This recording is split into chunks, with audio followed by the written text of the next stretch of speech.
Hello everyone, welcome to my channel. My name is Orlando, and today we're going to be talking about how can you negotiate the best price for your real estate investment. So you're going out looking for a property and you want the best price possible, right? So this video is for you. So number one, expectation, guys.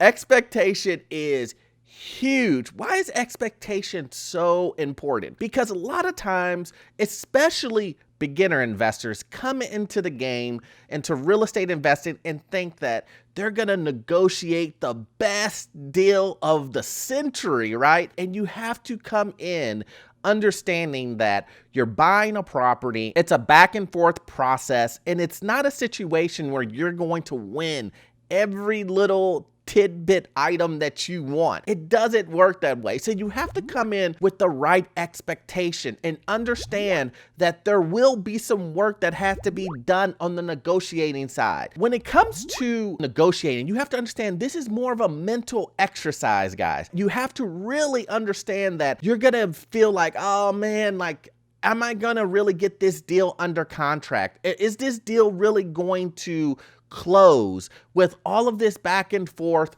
with me and the seller? And you have to understand that you're not going to get everything you want. They're not going to get everything they want. You have to do your homework and your analysis and all of these things to make sure that the deal that you're looking at is a deal that you really want. And what are you willing to give up? What are you willing to say, okay, look, I will, instead of wanting them to fix this, I'll fix it myself.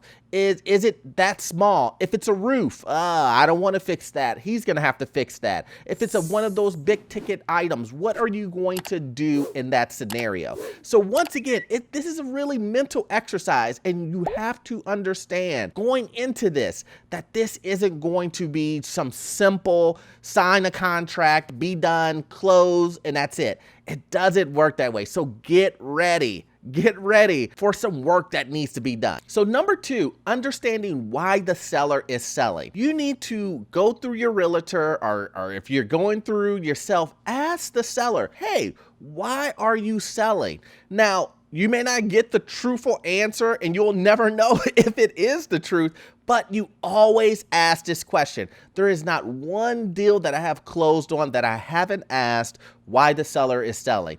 And you get a bunch of answers, right? You know, I'm just tired of real estate. I'm retiring. I'm moving. I want to go back into the workforce. You know, there's just multitude of answers. And why is this so important? Well, this allows you, now I don't want you to get this misconstrued of what I'm saying. I don't want you to use the information and try to use it against the seller, right? But it allows you to understand what you need to do to appease to get the deal closed.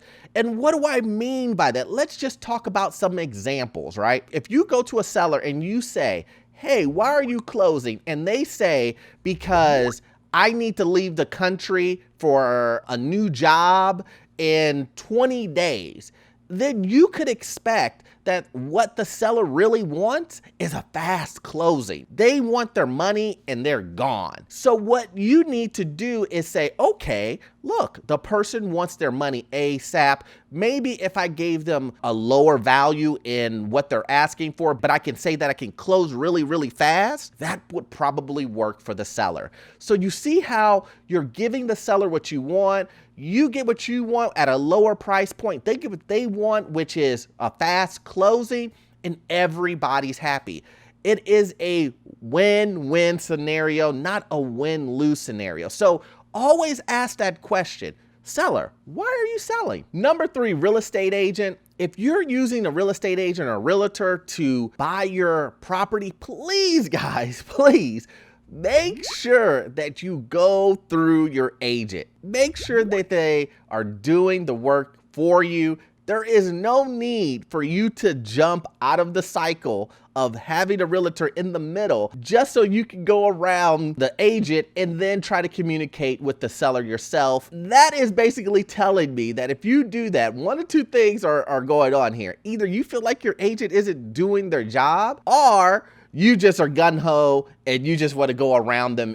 Either way, right? But if either one of those are bad, so use your real estate agent, guys. If you hire somebody to be the middleman, use them.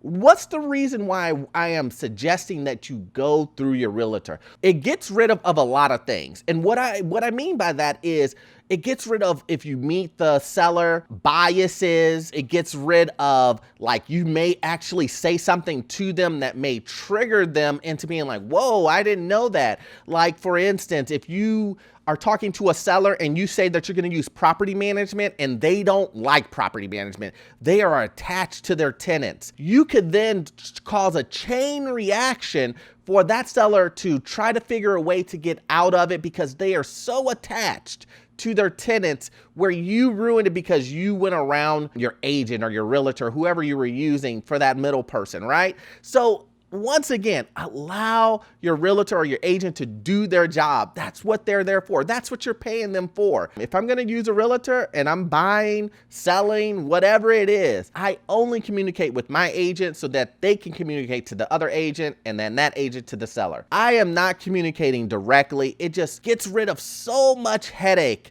that you can cause inadvertently. And that's what we don't want. We want you to get into the deal, get it closed, and so you can get into your first rental property. We don't want you to, be hitting your head up against the wall because you accidentally said the wrong thing that in your mind wasn't wrong at all, right? We don't want that. We don't want that. So use your agent if you got one. Okay, so number 4 is compromise, guys. Once again, this goes hand in hand with expectation. They shake hands. They're shaking hands, guys. Like, T-break. This is what you have to understand. Compromise wins and gets deals to closings. Like, you have to understand that this is a compromise. A lot of times people who are getting into real estate investing, they want to win every little tiny detail of a negotiation process. It does not work. What is the word? Negotiating. Not you get what you want, right? Like, it's not a monarchy or something like that where you get to call the shots and at the very end, it's yours. It doesn't. It's negotiating, guys. So that means both parties are figuring out a way to make the deal happen. And too many times do I see individuals saying, I want you to fix the roof, every little tiny thing. If there is a broken blind in the unit, I want the seller to fix it. And you're gonna lose deals that way, guys. Do not be that type of buyer. Look, there's going to be some things in a unit that you may not like, that you will have to pay for yourself. But think of the cash flow, think of the appreciation, the tax benefits, and how minuscule those things are. Because a veteran real estate investor will come and snatch that deal from you and make it work, right? They will make it work. I have seen investors turn away deals because of bad carpet, because there was a stain on the carpet. Because I've seen investors walk away from deals because, one unit in the bathroom, the vinyl was bad. Guys, do not pass up on deals because of these small, minuscule things. And do not, hammer home to the seller, I want you to fix every little tiny thing in the unit before I buy it. Because I promise you, a seller will be like, no, thank you. Move on. You're a headache. You're not trying to buy the deal. You're trying to steal the deal. That's what you're trying to do. And no seller wants to go through all of that headache. I've been on the seller side. I've been on the buyer side. And I don't want to go through on either side. I don't want to nitpick a seller, and I don't want to be nitpicked as a seller. So really remember, guys, it's not a win-lose situation. It's a win-win situation. Everybody has different types of wins.